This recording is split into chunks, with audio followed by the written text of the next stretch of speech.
Hi everyone, it's Aga from EurekaCrystalBeads.com and I'm here with another fun beading tutorial for you. Before I get started, just a quick reminder to check out the rest of our channel, and if you like what you see, hit that subscribe button and the notification bell so you never miss any of our content. So today we're going to be making this lovely bracelet, and I'm going to show you how to make it without the seed bead outline, which makes it look a little bit more modern and chic, or with the outline, which adds a little sparkle, shine, and just something extra, and I think I prefer it this way.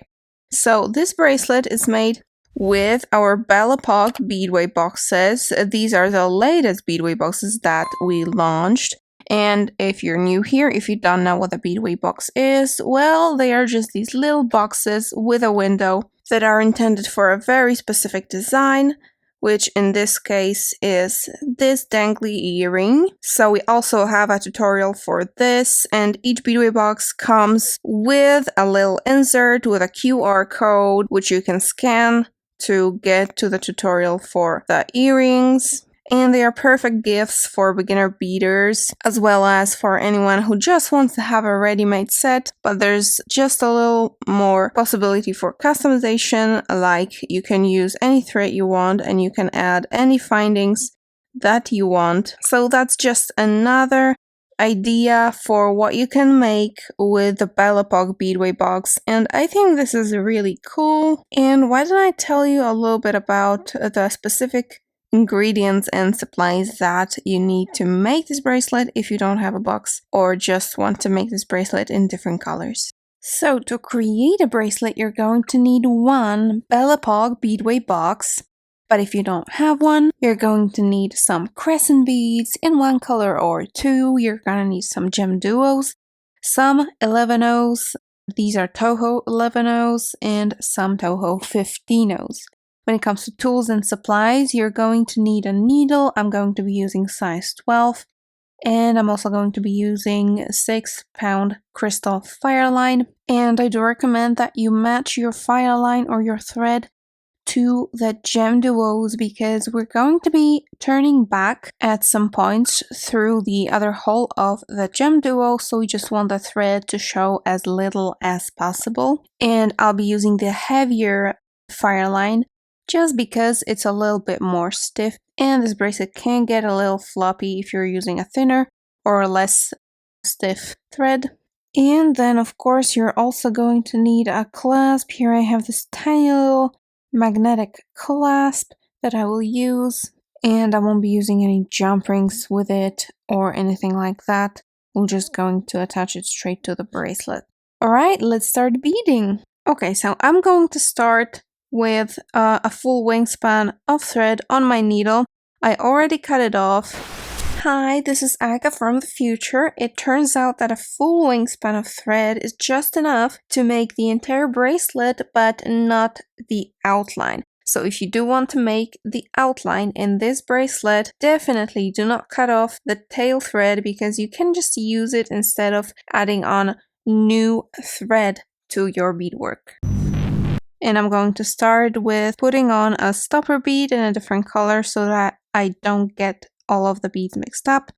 And I'm going to leave just enough tail so that I can weave it in later. And I'm going to go twice through the stopper bead. And we're actually going to start our bracelet with the clasp. So what I'll do is I'll pick up 3 11-ohs, then my clasp, and then 2 more 11-ohs. Slide that down my thread, and I'm going to make a loop and go through all of these beads and my clasp twice more.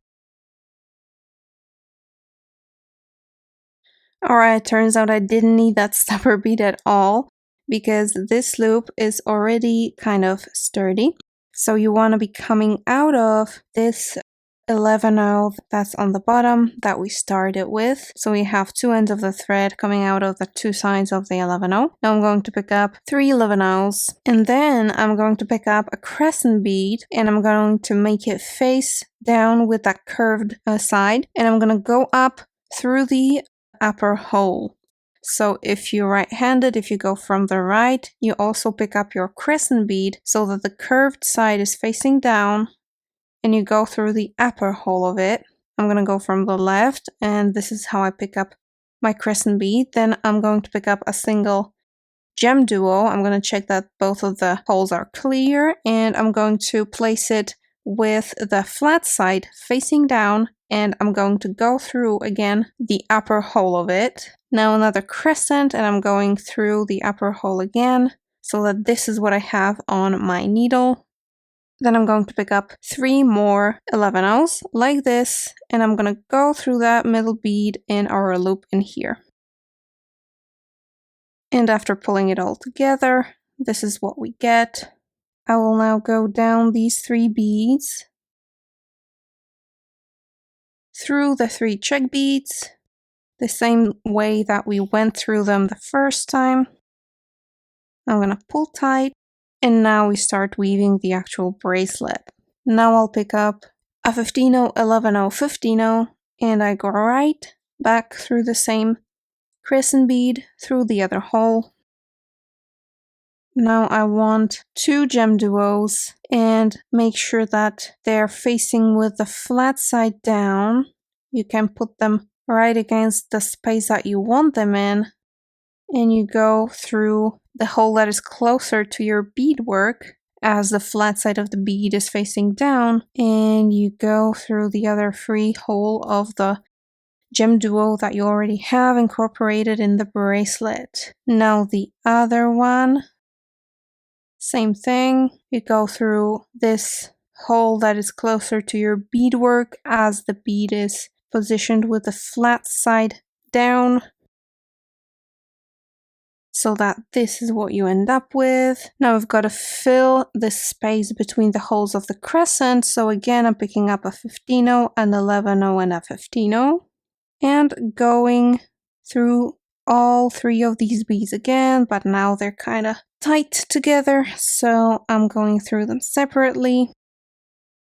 As you can see, I already went through the 15-0 in the 3 beads on top of that crescent, so I go through all 3 of them actually, and then I go through the crescent and again through all of the GemDuos in here until I reach that last GemDuo that I added, and I'm going to go straight back through the second hole of this GemDuo in order to add a new GemDuo right next to it, positioning it with the flat side down and just adding it in between these 2 GemDuos that I added previously. Now it's time to add the crescent on this side, just like that. So again, it's facing the band, the curved side is facing down, and I go through this hole of the crescent, and I'm going to connect the 2 holes with a 15-0, 11-0, 15-0, and I go straight away through the single free hole in the GemDuo that I added previously, and the other crescent here. Again, make sure that it's positioned the right way. So I go through this hole here. I'll add the 3 bead sequence of 15-0, 11-0, 15-0, connect the holes, and go through this GemDuo here first, then through this single GemDuo here. And then we're actually going to cheat a little bit because I'm not going to go through this crescent and these seed beads here. I'm just going to go through the second hole of the GemDuo. You could also do this by coming out with your thread from below and then turning back. The thread would be even less visible then, but as you can see, it just disappears if you push it down a little bit. So this is where I am. Now we're going to be adding a 15-0, then another GemDuo, and I'm positioning it like this time. I'm going through the bottom hole from the side where my beadwork is and where my thread is coming out of, just like that, another 15-0. And now again, we're going to be adding the sequence with the crescents and the GemDuos. So 2 crescents, 1 GemDuo. And the crescents are going to make kind of an X in here. So I want to make sure that I'm going through the correct hole. So after I add the second 15 on the other side of the GemDuo, I go through this hole of the crescent, then also the right hole of the GemDuo. If you look at the direction in which it is hanging on your needle, you might just get used to which direction it's supposed to be and then just automatically add it on as you go. Alright, so now it looks like this. And we definitely want another GemDuo on the other side. So I'm picking up 15 GemDuo 15, making sure that it's the right direction. And I'm gonna make a circle through all of these beads in this row. It might be easier to just go to the back side of things, just because it's easier to get your needle through them than this GemDuo here and the crescent as well. Then you go down and down this sequence of 3 check beads as well. And for this bracelet, you have to remember to pull tight every now and then to keep everything together. And voila, we have our X. If you're not going to be adding the outline with the seed beads, you might want to go through all of these beads in this circle again, one more time to end up in the same spot, just to make the entire structure a little bit more sturdy. Because if you'll notice, these will kind of flop down a little bit if you don't add some more thread inside of these beads. But I'm going to be adding an outline, so I can pick up my 15, 11, 15, go down the second hole of the crescent, add my GemDuo, connect to that middle GemDuo, then the next one, and through that second hole of crescent bead on the other side. Again, remember to pull tight. The 3 seed beads on top of the crescent and turning back again. And since they're all tied together, it might be easier to go to the back. Went through the crescent as well. Now I'm going to go through the 3 beads in here, back through that crescent. So most of the time we're just making circles. Now through all 3 of the GemDuos, and right back through the other hole of this GemDuo on the outside. Now adding my other middle GemDuo in between these 2. And time for the lower crescents.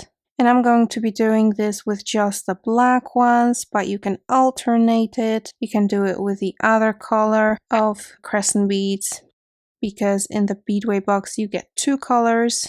Now 3 seed beads, through the other hole of the crescent and through this GemDuo, pulling tight, another crescent here, the 3 seed beads, back through the crescent and through that lower hole of this GemDuo, as well as through this GemDuo here. I'm going to go in the back so that when I turn back through the GemDuo, the thread can just hide in the back.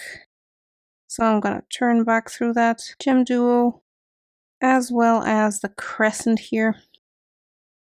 And now again, we're at the point where it's time to add 15 GemDuo 15, and then crescent GemDuo crescent, and then another 15 GemDuo 15, and back through all these beads, making this circle of new beads, and making another X. And again, we're at a point where it's time to go forward. We're at the beginning of the new section with this rhombus, I think, of GemDuos. Or actually, it's a diamond. It's a diamond made out of diamonds, so we're starting the new diamond shape.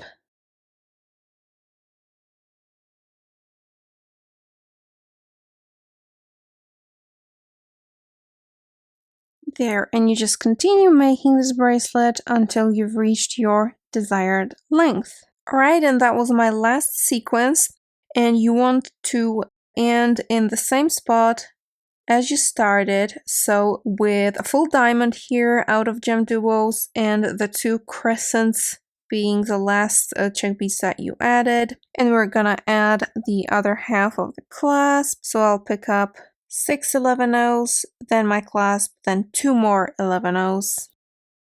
And now I'm going to come right up these 3 beads here, so I leave 3 beads on my thread loose, and I go through these 3 here, and that will be my loop with the clasp. Just like before, I'm gonna go through that entire loop 3 times in total, and make sure to pull tight so that your beads there don't end up loose. Right, and you want to be coming out of this middle bead in this loop. Now I'm gonna add 3 more 11-0s and go back through this upper hole of the crescent. Now through to the other crescent.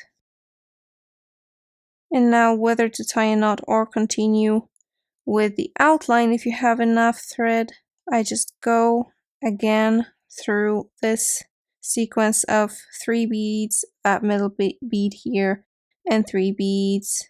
And I'm actually going to tie a knot over here. And I'll hide my thread in these 3 beads on top of the crescent. And now either your bracelet is ready, which it already looks kind of cool, or you want to come back to your tail thread, or you want to add new thread to start adding the outline. Now whether you add a new thread like I did because I cut off the tail, or if you're continuing with the same thread, you're going to end up somewhere around here, either over here for the tail thread or somewhere around here. In any case, you want to go down and find yourself coming out of this 15-0 on top of the crescent. And what we're going to do now is we'll pick up 2 11-0s, 3 15-0s, 2 more 11-0s, and we're gonna go straight through the 15-0 and the 11-0 in the next sequence on top of the next crescent. And this creates this sort of elegant arch with a little hole in here. So it's not flat, but it's not overly like archy. Anyway, you're coming out of this 11-0 here now.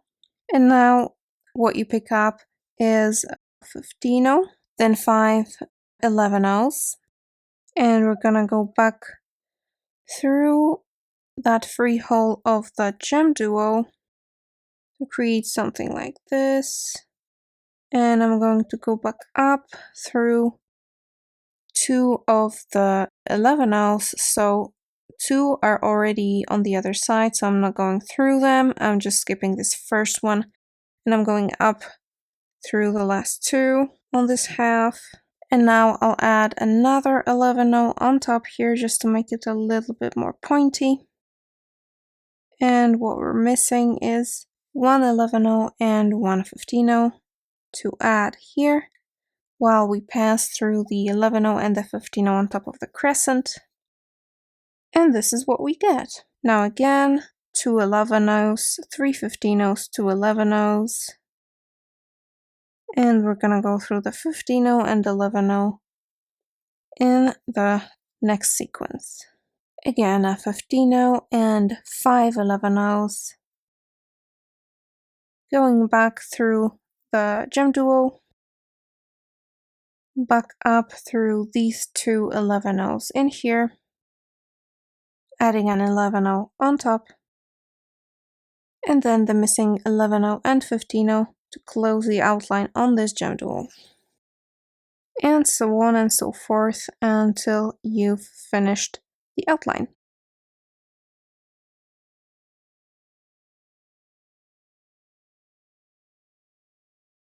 And when you reach the other side of your bracelet with 1/2 of the outline, I would just recommend simply, in order not to push our needle anymore through any of these check beads, I would propose going through the seed beads, and that will additionally strengthen them.